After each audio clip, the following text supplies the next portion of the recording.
Buenas noches, mi nombre es Daisy Joana Vargas, del CEAT de Sogamoso, estudiante de Ingeniería de Alimentos, y aquí voy a presentar el desarrollo de dos ejercicios propuestos para la fase 6. Tenemos un problema donde entra a un secador. Para realizar el primer ejercicio vamos a realizar un balance de materia. Este se hizo en base seca y en base húmeda, que ingresa al secador. Sabemos que en el secador ingresan 5.000 kilogramos por hora en total de papa. Acá se realizó una separación de papa húmeda que está al 80%, esto equivale a 4.000 kilogramos, y el otro 20% es el de la base seca. Es decir, que la papa que entra totalmente seca es de 1.000 kilogramos por hora, como se puede ver en el diagrama de bloques. Sabemos también que sale una humedad del 0,4%, del 40%. También se sabe que la humedad de la base seca de la papa va a ser siempre de 1.000 kilogramos por hora, porque no va a haber una disminución. Es decir, que esta base seca siempre va a ser la misma. La que sí va a cambiar es la base húmeda. En esta base húmeda se va a realizar un factor de conversión. Acá vemos. Entonces, como les dije, vamos a realizar un factor de conversión en donde sabemos que sale el 40% de humedad, y por lo tanto la fracción molar va a ser el 60%. Esto nos va a dar, como vemos acá, un valor de 33.333,33 kilogramos por hora de papa a la salida.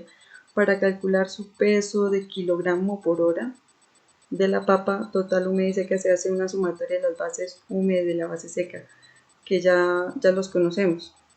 Entonces, para así podemos ver cómo se halla el ingreso de los 4.000 kilogramos por hora. Bueno, para la temperatura, para la segunda pregunta, la temperatura que sale el agua evaporada, tenemos que la presión, esto pues, primeramente se conoce, o yo lo determiné por medio de las lecturas de la tabla. Se tomó la tabla A4 a una presión absoluta de 143,3 y nos da una temperatura de 110 grados centígrados. Esta presión de 143 da de la sumatoria de las presiones atmosféricas, que es de 128 kilogramos, más la presión manométrica, que es de 14,4 kilopascales. Estos valores nos los da en el enunciado del ejercicio. Es acá donde podemos ver que la presión manométrica es la que está en el sistema, es decir, en el proceso del secado, y la atmosférica es la presión que tenemos en nuestro entorno.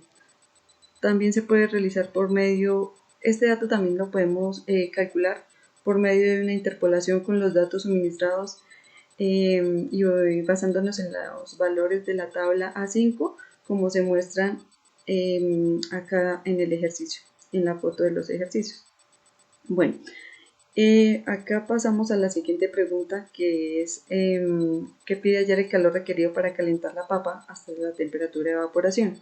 Acá se aplica la ecuación de calor sensible, donde tenemos la masa por el Cp y por la diferencia de temperaturas.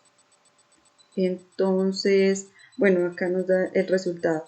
Igualmente lo utilizamos para el calor latente, y para el calor latente utilizamos el Cp que nos lo dan las tablas, y nos referimos a la tabla A4, a la temperatura de 110 grados centígrados.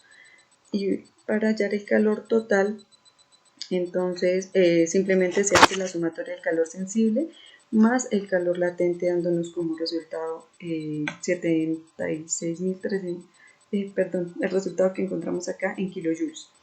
A continuación presento también la hoja de cálculo para el ejercicio ya anunciado anteriormente.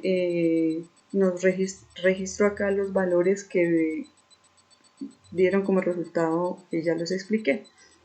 Bueno, entonces seguimos acá en el ejercicio número 2, donde tenemos un reactor que se alimenta con oxígeno y propano y donde nos piden calcular el exceso de oxígeno.